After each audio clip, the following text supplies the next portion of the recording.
What's up everyone, this is Jalay. Welcome back to another video.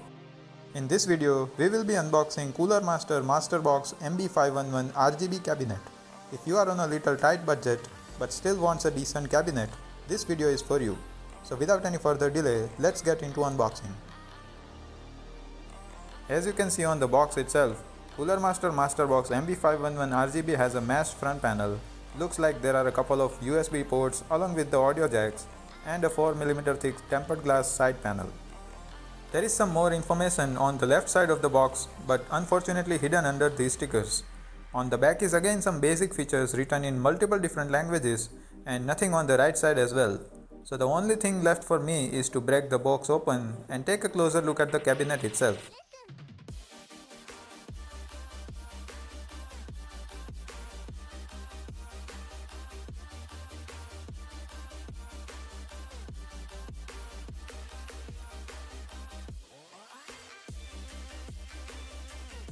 Cooler Master MasterBox MB511 RGB has a honeycomb designed mashed front panel offering you efficient airflow and at the same time preventing dust from getting in thanks to this dust filter.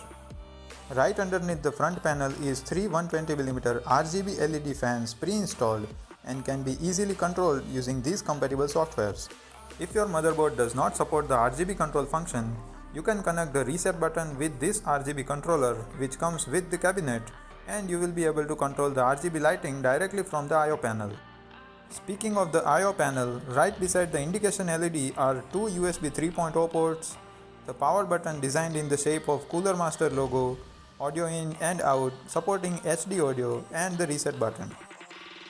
On the top of the cabinet, you will get one more dust filter, but since this one is outside of the cabinet, Cooler Master made it magnetic.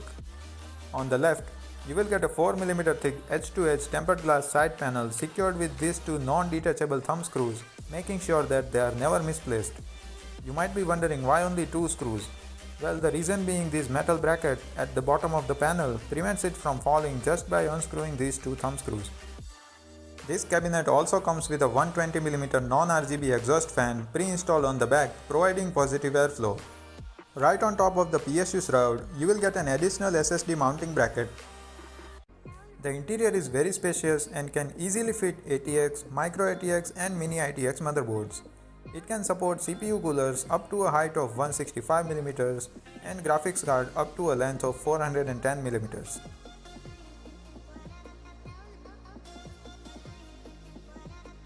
Moving on to the back, MasterBox MB511 RGB supports power supplies up to a length of 180mm. Here is the last ventilation coupled with this dust filter. You will also get these two combo drive bays, allowing you to install either a 3.5-inch hard disk or a 2.5-inch SSD. Now let's talk about the fans and radiator support. On the front, you can either install three 120mm fans like these pre-installed ones or two 140mm fans which can only be installed behind the front panel. You can also have up to 360mm radiator with the maximum thickness of 50mm without fans. On the top, you can either install two 120mm or two 140mm fans. You can also have either a 120mm or a 240mm radiator. And lastly, on the back, you can only have a 120mm fan or a 120mm radiator. Overall, I think Cooler Master MasterBox MB511 RGB is a great budget-friendly cabinet. It has got 4 pre-installed fans ensuring optimized airflow and as a result, good thermal performance. They are not the best, they do make some noise, but they definitely help you save some money from buying aftermarket fans. I love the fact that this cabinet comes with this 1-to-3 RGB splitter, so if your motherboard is running short on RGB headers, don't worry, as these three front panel RGB fans will utilize only one header.